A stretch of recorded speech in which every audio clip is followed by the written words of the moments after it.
En las últimas semanas el Ecuador entero se ha interesado y ha debatido sobre murales. Por un lado, Pikachu fue el centro de la polémica que se desató en Quito a propósito de la inauguración del mural del artista español Okuda San Miguel, una obra, por cierto, donada.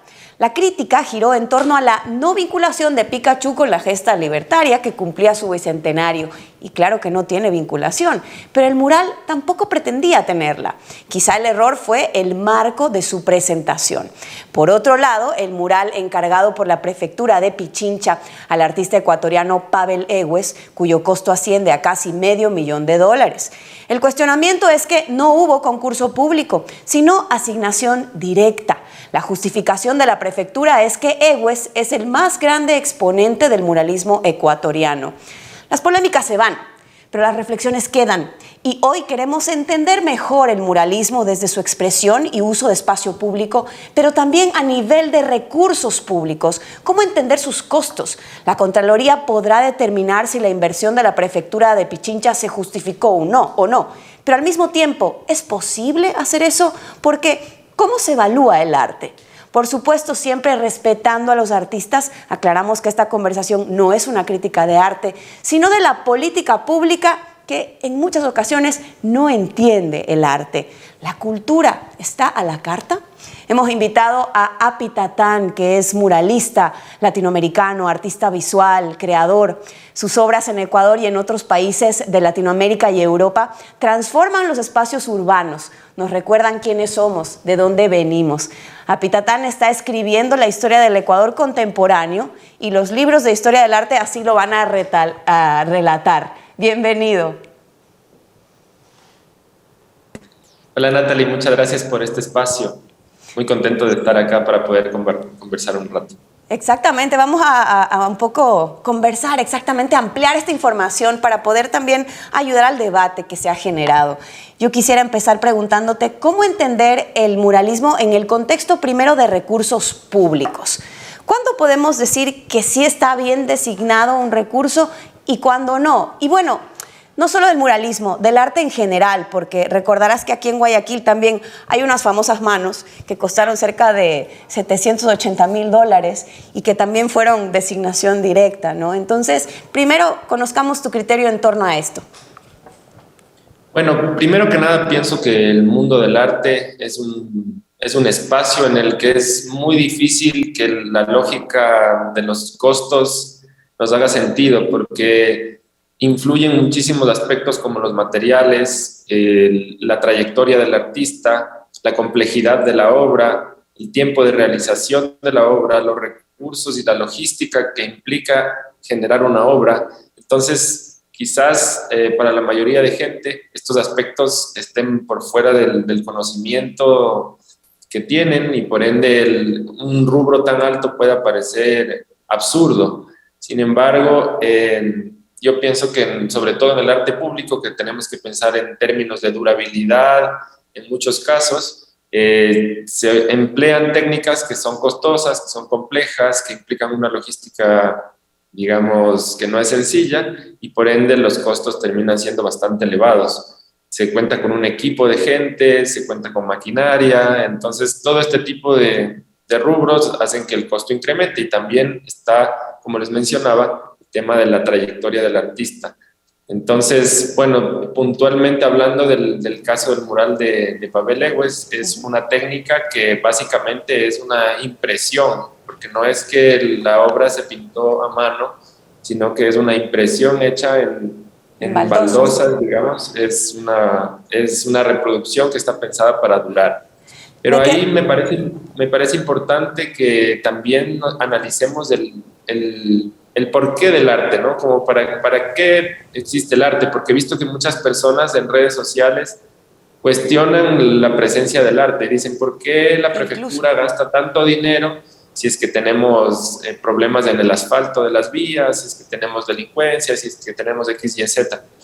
Pero pienso que están desmereciendo también el tema de que exista arte en el espacio público, que me parece que es algo indispensable y como tú mencionabas en el inicio, es muy interesante que hoy por hoy nos estemos cuestionando la importancia de la existencia de murales. Claro. Y por qué están y para qué están y qué nos quieren decir. En ese sentido, puntualizando también parte de lo que has dicho, efectivamente no se puede criticar el costo de una obra precisamente sin conocer su extensión, sus dimensiones, el personal logístico, nos queda clarísimo. Sin embargo, se puede cuestionar el tema de la asignación directa. ¿Cuál es tu criterio en ese sentido? ¿O todo debería ser a través de concurso y convocatoria pública? Es cierto, como dice la prefectura de Pichincha, que el artista que hizo esta obra, particularmente la de la prefectura, ¿es el muralista más importante de Ecuador o es eso también relativo? Yo pienso que eso es relativo. Quizás sí es el muralista que más relación ha tenido con el Estado, el muralista que más trabajos ha hecho, digamos, para los cargos oficiales, como en el CNE y en algunas instituciones en la época de Correa, y también vemos que ahora continúan, ¿no? Como yo pienso, como les digo, no creo que sea lo óptimo un tema de elegir a un artista porque sí. Muchas veces el proceso de concurso lleva a que se trabajen varios bocetos de diferentes artistas y se analice su pertinencia, como tú mencionabas, en relación a su contexto, en relación al por qué y para qué se está haciendo este mural, y que esto nos pueda dar un norte de por qué hacerlo con este artista y por qué no con otros. A mí lo que me preocupa es que exista una visión atrasada, porque existen exponentes del muralismo contemporáneo que son reconocidos a nivel mundial y no son tomados en cuenta. Entonces pienso que sí era pertinente que exista una socialización de estos fondos, una socialización de la creación de esta obra y un concurso público para que pueda haber, digamos, una selección más adecuada, ¿no? Por supuesto. Más oportunidades para los artistas. Exactamente, y esto como parte también de la necesidad de democratizar el arte, ¿no? Salgamos de lo público, vamos ahora, pensemos en paredes privadas, en fondos privadas, incluso también en aquellas paredes robadas. ¿Cómo ves tú el desarrollo del muralismo en Ecuador, ya fuera de los recursos públicos?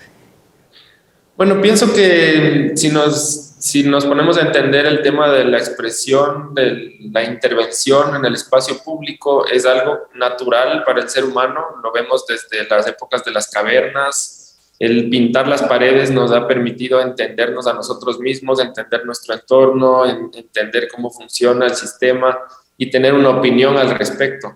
En el Ecuador tenemos exponentes de muy altísimo nivel que están saliendo, están representando al país en festivales, en diferentes lugares del mundo, de Europa, de Estados Unidos, de México, de Colombia. Entonces, en estos intercambios es donde se nutre el arte ecuatoriano. Sin embargo, el tema es que desde los ojos del gobierno no existe ese rango de artistas, no están en su radar, y es ahí que son invisibilizados. Sobre todo lo que yo quería comentar, más allá de evaluar un tema estético, pienso que el mural callejero no está solamente para ser bonito, sino para poder comunicar algo. Pienso que el pintar el espacio público es un acto político y es la voz ciudadana. Entonces es muy importante que existan estos espacios y que se preste atención, porque de alguna manera es una especie de termómetro social que nos permite darnos cuenta de qué es lo que piensa la ciudadanía, de cómo se expresa, de qué es lo que anhela, cuáles problemáticas le afectan, qué comentario tiene. Entonces, en ese contexto pienso que el mural callejero es algo indispensable para que exista una salud, digámoslo así, en la horizontalidad de la sociedad para expresarse. Como tú mencionas, es parte, y lo decía yo también al principio, ¿no? Estás contando la historia contemporánea del Ecuador, está ahí plasmada. Hay que saberla interpretar, quizá, o mucha gente tal vez no ha tenido la cercanía también y admira la parte estética, pero hay niveles allí, en esas expresiones. En ese sentido, quisiéramos también aprovechar que estás en este espacio para hablar de ti, de tu obra. en la que hay antihéroes, ¿no? Hay dioses, guerreros ancestrales, hay chamanes, animales míticos, pero también están estos seres cotidianos que pareciera que en tu universo, Apitatán, desafían la estética de los estereotipos. Por ejemplo, sonríen, ¿no? Pero siempre falta un diente, como parte de tu toque específico. En esa belleza, ahí le das valor también a la imperfección. Pero ¿qué historias estás contando? Ayúdanos a nosotros también a que cuando veamos un mural de Apitatán podamos interpretarlo mejor. Chévere. Bueno, yo pienso que todo parte de aceptarnos primero como somos. En mi caso ha existido siempre un rechazo al tema de esta publicidad extranjera que nos quiere hacer creer que los estereotipos es la meta a alcanzar, y existe una frustración porque no somos similares a los extranjeros que vemos en las vallas publicitarias o en las revistas, y eso ha hecho muchísimo daño a nuestra sociedad porque no nos aceptamos como somos primero, que es un primer paso elemental, ¿no? Entonces, entender que somos mestizos, entender que somos ecuatorianos, entender de dónde venimos, cuál es nuestro origen, pienso que es como algo súper importante y ha sido el motor de mi trabajo durante mucho tiempo. Por otro lado, también darse cuenta que la globalización está matando todas las tradiciones, está matando las lenguas originarias, está matando las festividades y la música local y muchos aspectos que son muy sutiles y muy frágiles, que vienen desde generaciones y que nos han traído hasta donde estamos, también es una preocupación personal. Entonces, a través de mi trabajo dialogo con estas viejas tradiciones o con los imaginarios de lo que somos, de nuestro origen, de nuestro linaje, digamos, nuestro mestizaje, y sobre todo valorando la diversidad, entendiendo que la diversidad es riqueza, y pienso que esa es como una de las banderas más importantes de nuestro país, porque tenemos una diversidad de microclimas, una diversidad de fauna, de flora, de tradiciones, de lenguas, y eso es riquísimo, es bellísimo que en un país tan pequeño podamos tener tal diversidad. Sin embargo, vemos que a nivel cultural, lamentablemente todo apunta a que se haga como una flecha, y esto obedece también a un mercado, esto obedece también a que el mercado tenga mayor facilidad de vendernos, ¿no? Porque pues todos queremos oír la misma música, todos queremos vestirnos iguales, todos consumimos lo mismo. Entonces es un poco un llamado de atención a valorar lo nuestro, a entender que no solo lo de afuera es lo que vale, sino que también existe mucho valor en nuestra raíz, en nuestros orígenes, en nuestras tradiciones. Entonces es por ahí un poco mucho tu mensaje. La base. Y hablabas también de diversidad y hablemos del amor diverso. El amor no tiene género. Era este mural que lamentablemente una parte de la sociedad quiteña, diríamos quizá, o pocas personas conservadoras no pudieron entender. Mi pregunta en realidad era si te había pasado algún otro tipo de censura en alguno de los tantos murales que has hecho, no solo en Ecuador, sino en Latinoamérica o en Europa, o particularmente este de la ciudad de Quito es el único que fue censurado. Bueno, yo pienso que la censura es también una respuesta a quizás estas temáticas que incomodan, pero justamente el mural callejero está para incomodar también, está para proponer, está para dialogar, está para evidenciar temas como este, que era una conmemoración a una apertura de mente, porque en el Ecuador se aprobó el matrimonio igualitario. A mí me parece que eso es más derechos para las minorías, eso es más apertura de mente, eso es más inclusión, más aceptación, es muy positivo. Por ende, la creación de este mural era un poco para conmemorar este logro, digamos, en las leyes del Ecuador. Sin embargo, la sociedad no estaba lista quizás para esto, o tal vez era el barrio, o tal vez eran las personas que lo miraron, pero decidieron manchar los besos homosexuales y dejar únicamente intacto el beso heterosexual.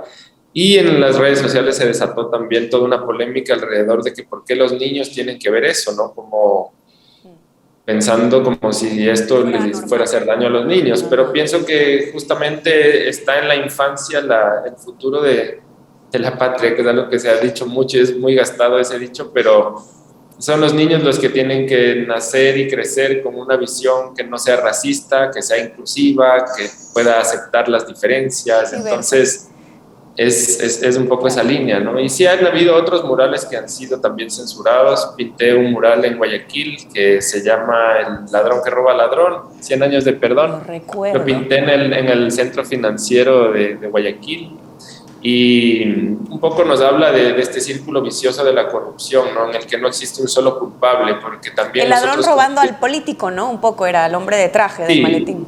Sí, es como que nosotros como ciudadanos muchas veces echamos la culpa solamente a los políticos y esperamos de brazos cruzados que llegue un salvador que nos ayude, pero no es así. Nosotros también somos parte del motor que hace que las cosas cambien, entonces, o también parte de una cosa que no cambia, ¿no? Haciendo actos de corrupción en pequeña escala y haciendo que esta línea se perpetúe en la sociedad. Entonces, sí, este mural trataba como de un ladrón de a pie que le estaba sacando los billetes del bolsillo al político y el político también a su vez sacando los billetes al ladrón. Entonces, es como un poco...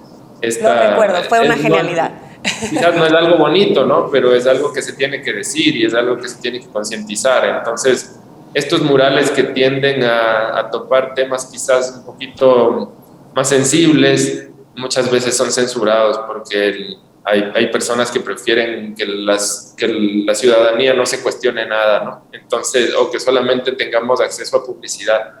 Es un poco contrarrestar estos mensajes publicitarios que tienen como fin vendernos algo. Los murales no nos quieren vender nada, nos quieren generar un pensamiento, cuestionarnos, hacernos preguntas.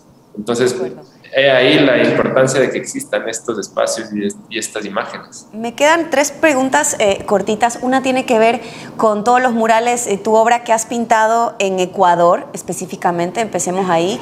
¿Cuál crees que ha significado un cambio importante para el entorno en donde fue pintado y para los que habitan ahí?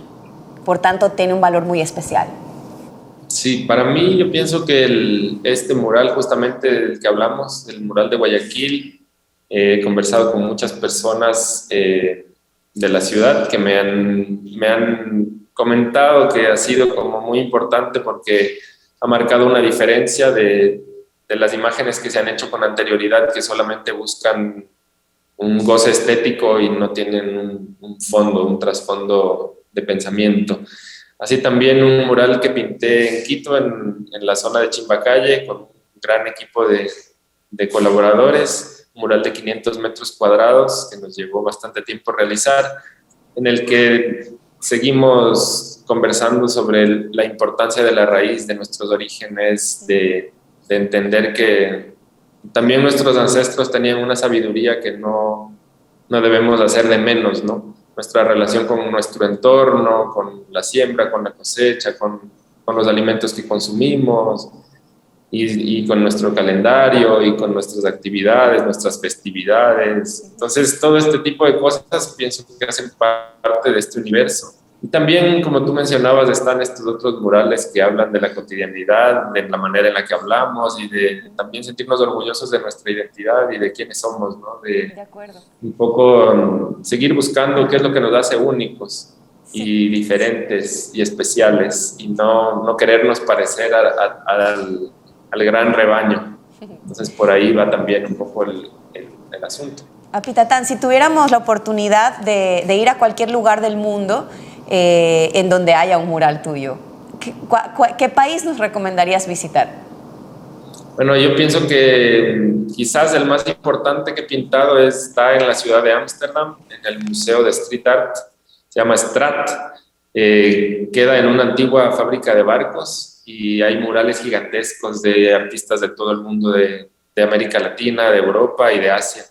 Ahí tengo un mural que representa la importancia de la medicina ancestral con la ayahuasca y ahí es que también se abre otro mundo de temáticas y de motivaciones alrededor de rescatar estos aspectos que también están muriendo por causa de la minería, del petróleo y de no respetar los territorios ancestrales. Entonces son muchas temáticas que quizás también, nos dan carta para hablar horas. Pero bueno, yo recomendaría ese mural. Muchísimas gracias. Para visitar.